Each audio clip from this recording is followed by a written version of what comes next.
Hello, everyone. Thank you so much for coming to this very brief talk. I am Leo. I'm from Corti, and today I'm going to be speaking about efficiency and excellence in virtual care.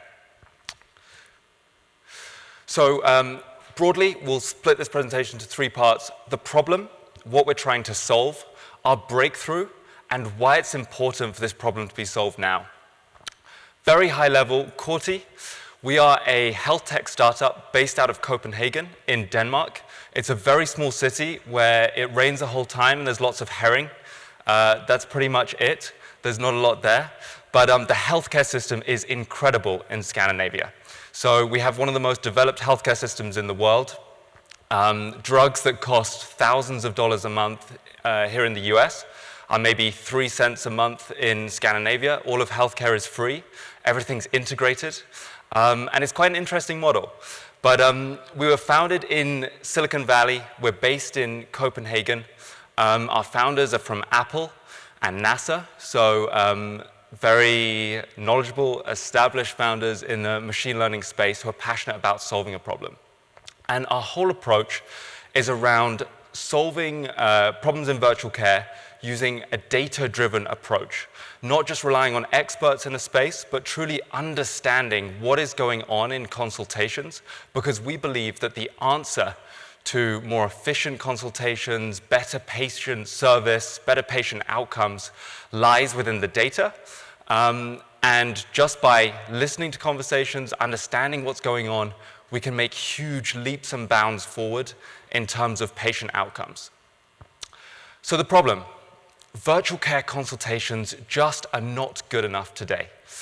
We are seeing a huge increase in reliance on the healthcare system. We have many more elderly people now than we did 20 years ago, and there'll be twice as many people over 65 by 2040, which is a huge amount of people who will need more healthcare, more support, and better healthcare than we are providing today.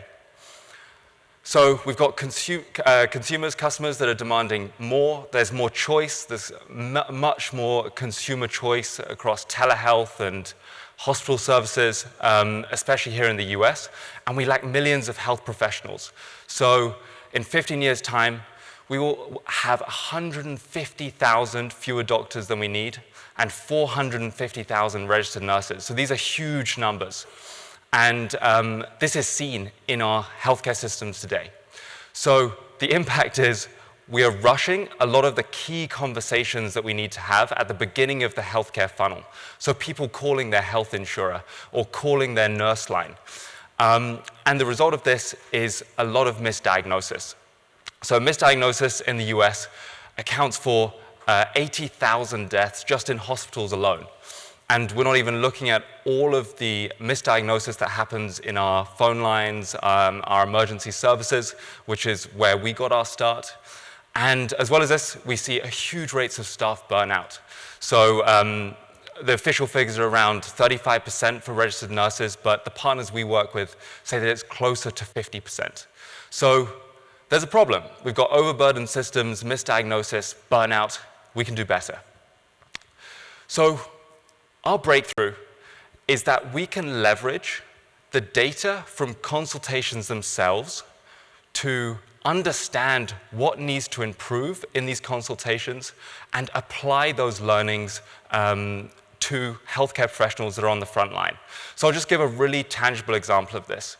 Many of you may have heard of Atul Gawande, who wrote the Checklist Manifesto, but he is a surgeon based here in the US, and he ran a research project which lasted many, many years, where he wanted to solve avoidable deaths in surgery. So he performed lots of analysis, and eventually they rolled out, I think it was in Michigan, and they rolled out in the ICU units of a hospital. He'd basically had a list which said some simple things like shake the hands and introduce yourself to everyone in the surgery room. Checklist for washing hands, checklist for everything in the surgery room. And that simple checklist, 3 months later in use in one of their test sites, reduced infections by 66%. 18 months later, the hospital that they were trialing it in was one of the top performing in the US, in terms of lives saved in surgery in complicated procedures. And they saved $170 million and 1,500 lives. So this was from in-depth data analysis on what is going right and what is going wrong in surgery. We believe that with virtual care consultations today being recorded, COVID and so many of these consultations coming online and being stored somewhere on the cloud, we can tap into this really rich data source, find out what is the checklist that our people on the front line, our healthcare workers on the front line need to follow, our doctors need to follow, our nurses need to follow in order to get to the best conclusion. So it's not enough just having a good checklist. We also need this checklist to be applied, and applied in a really good way. So what I have here is a very high-level breakdown of autonomous cars, moving from manual operation, which is what most of us do. Actually, in the US, you have a lot of Tesla, all the way through to intelligence, where a car is fully autonomous. So when we think about how these insights, how this checklist of optimal questions to get to the best conclusion is applied, we are looking at perception. So our system not only defines what are the best questions to ask at the best time, but also intervenes when those questions aren't being asked at the right time. So it's like having a supervisor, quality assurance person sitting on the shoulder of all of your call takers to prompt them in the right direction when we hear that we're going off track. So our technology understands symptoms, questions, vocal biomarkers, and can really understand when it needs to intervene to get to a better outcome. So one example of this, I'll get to this use case a bit later, but we've just deployed to the entire country of Sweden. So it's an entire country where every EMS call taker, every nurse is using our technology to help them. So they're looking at the protocol that we've defined that they should follow, and we intervene when we detect an illness that they have missed. When we do that, we say, hey, nurse, you've missed this symptom, which we think could be really important to get this patient the outcome they need. They can then take it or leave it. We're getting to a stage where it's going to be more compulsory for them to take that suggestion, but it's a long road. And when they do that, they press a button, a drone takes off, flies across the fields, and drops defibrillators in people's gardens who are suffering from cardiac arrest. That's the sort of state of the healthcare system in Sweden. They've got a lot of money to spend, obviously. But this is incredibly cool and very futuristic. So we want to move beyond just rules to really understand when we need to intervene and how we can intervene in the most powerful way. So a data-driven approach rather than an expert-driven approach. A protocol which is applied in the right way. So going back to this case study, SOS Alarm, we also have lots of customers in the US. Seattle Fire Department is one of the first customers we ever had. We've helped them a lot over the past 5 years. Boston, and in the telehealth space, SOS Alarm, they have lots of nurses, 800 nurses, 3 million calls. They cover 10 million patients across the entire country.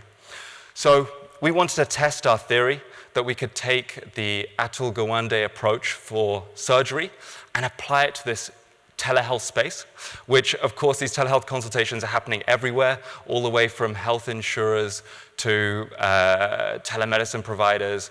There are so many of these consultations happening now because of COVID, and we want to test that our approach could work. So we went to a test site up in the north of Sweden, where in the winter, it never gets light, and in the summer, it never gets dark. But it's a very nice place, lots of beautiful nature, and we tested our system with the first 10 nurses. We went up there because they had hardly any calls during the day and hardly any calls at night, so it was a good test site to start with.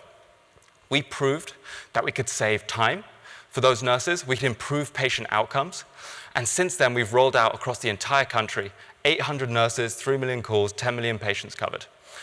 In 3 months of operation, we proved that we could halve emergency call time across the entire country using our technology, which is a huge breakthrough for the low acuity telehealth space too, because in the emergency space, of course, as you can imagine, it's incredibly high acuity. It's a difference in life and death in many calls. So when we look at the low acuity space, where we have lots of people calling up with minor back pain or leg pain, the opportunities for time savings, for lower wait times, for better patient service are completely immense. So we're at a very exciting stage here. To make it very tangible, what we've deployed and what our system looks like, we have an analytics system which listens to every single call and figures out which call takers are doing things right and which call takers are doing things wrong. So we use a variety of data inputs for this. We've processed millions and millions of calls, almost 20 million calls now, with ground truths. And so we found out what is a good conversation and what is a bad conversation. And we can say to managers, hey, your call takers need to improve in a certain area, or they're really good at this. They're really good at dealing with depression. They're not so good at the administrative stuff. That's Corti Clear. And then Corti Engage is where we provide those live suggestions to the call taker on the call, along with a decision tree that they can follow, which will guide them through what the best call takers in that organization does or do. So this is incredibly powerful. And something that's really important to note here, even though we do process so many calls and we've got a very good idea of what works, there are so many variations between each organization.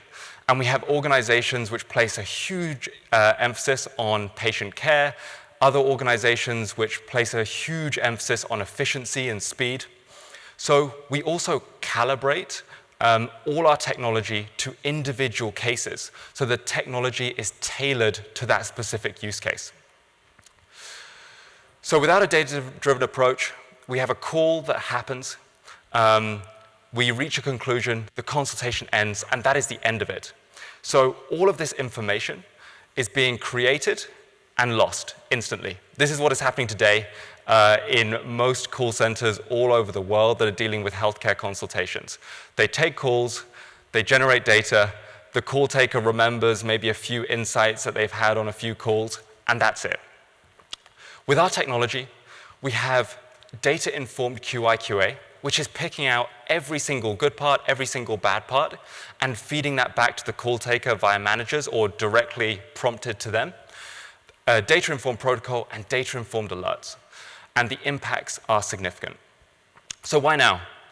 The rise in virtual care has been exponential. And we've seen a 38 times increase in telehealth during the pandemic. We've seen usage peaking at 32% of all total visits in 2020. But people aren't staying with this service, which is a really interesting thing. It's more convenient. They don't have to go anywhere. They can just sit on their couch and open their phone and speak to their doctor. It seems like it would be something that would be adopted very readily by consumers, but it's just not. And we've done a bit of research into this. We've spoken to a lot of organizations. And part of what we're trying to do is, as well as making calls more efficient, is also making them more tactile and figuring out what are those call takers which create a really good environment for that consultation. Who are those call takers which really connect with that patient on a level which the patient is satisfied with, even though they're not in person? So this is something that's really interesting to us, and we're using all sorts of cool AI, which I can't go into. I was looking at Parth's presentation and was really blown away by how little I understood about that sort of technology. But of course, if there are any questions on the AI, I would happily set up a meeting with us CTO. But the opportunity is huge. So organizations need to focus on patient experience to create that retention, efficiency to minimize call queues, and to reduce the cost of these call centers, because the cost is immense, and much of that time is just wasted time. And also the accuracy. So this one is one of the most important. This accuracy defines so much of the healthcare life cycle for that patient, because it's often that first interaction that they have with the entire system. So we have lots of large players in the US who have these call centers, who are triaging patients, and it's really key that we get a a lot more of these organizations to adopt technology like us in order to understand what's truly going on in consultations so that we can drive better patient outcomes. And the opportunities here are immense. Are there any questions? Yes? Data acquisition, privacy, how do you guys get around that? What are the concerns and kind of... That's an amazing question, amazing question. So data privacy and how we get around those sorts of things. And that's a question we get the whole time. So we've had to jump through a lot of hoops, especially for an entire country of Sweden to trust us with all of their patient data. Everything is encrypted. All of this data is seen by our models, but it's not seen by any humans. So there are ways in which we anonymize in a way that our AI can learn and train on data and deliver insights without us having to ever see that data. And that allows us to navigate this tricky terrain of patient data and patient safety. But really great question. Any other questions about anything? Yeah, sorry, go ahead.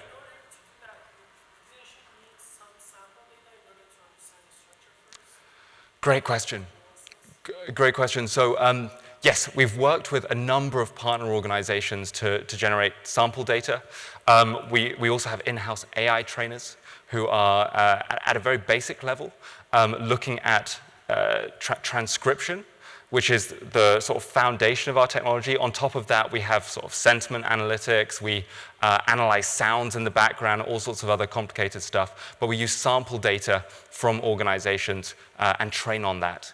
And especially in Scandinavia, we have a lot of integrated health systems where we can get the ground truth of a call incredibly easily. So one example of this, during COVID, we were able to get the calls from the nation's nurse advice line and map all of those potential COVID calls, people calling up to say they had symptoms, with the actual ground truth. So we were able to pick out the specific statements that people were saying. This was right at the beginning of the pandemic, to figure out how is this evolving and what are the symptoms that people are reporting and what actually results in a positive diagnosis of COVID in the hospital, which was really powerful. Thank you all so much for your time.